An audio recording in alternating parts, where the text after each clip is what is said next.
primary election is tomorrow, and the last-minute barrage of campaign literature and commercials is in full swing, and so are the candidates being completely truthful, though, when it comes to their pitches for your vote. Roosevelt Leftwich joins us now with more on why this year's political speech is much more raucous than ever before. Well, Kelly, believe half of what you see and none of what you hear. That adage seems to have been written specifically for political rhetoric. Finding truth without being misled is now a big part of a voter's duty, just as much as casting that ballot. The political insider Barbara Mikulski, inhabiting Washington. No, Senator Barbara Mikulski does not have the body of a Tyrannosaurus Rex and tiny little dinosaur arms. But what is being said about her voting record, is it the truth? It's a tax. It's a tax. It's a tax. Or are taxes and fees really the same thing, or is a tax and a fee a fee? Welcome to the world of heavy-duty political rhetoric. It doesn't have to be completely true to go before voters. In political speech, you are not liable simply because you made a false statement. People make false statements all the time. Rather, you're liable only under two conditions. One, you knew the assertion was false.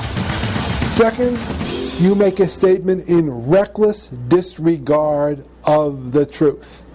This was sent to ABC2 by a viewer who felt that the wording in this so-called official ballot in the 45th District was misleading.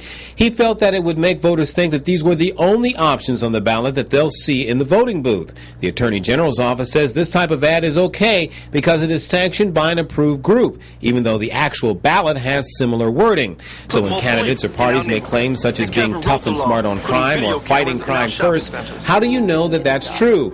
Well, Graber says that's where the voters have to make choices and use their own filters and knowledge of the issues and being an informed member of the electorate so they can separate the truth from lies, the half-truths from the bold-faced lies, and the real truth from the real garbage.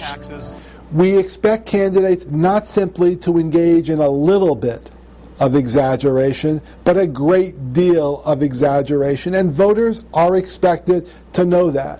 Vote for me and we'll be out of this recession within 5 days. Highly unlikely, but in fact, we've decided voters can decide that.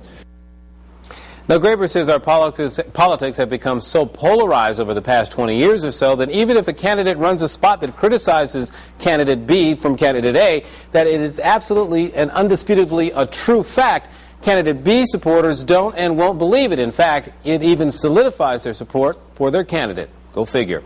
Roosevelt Leftwich, ABC2 News.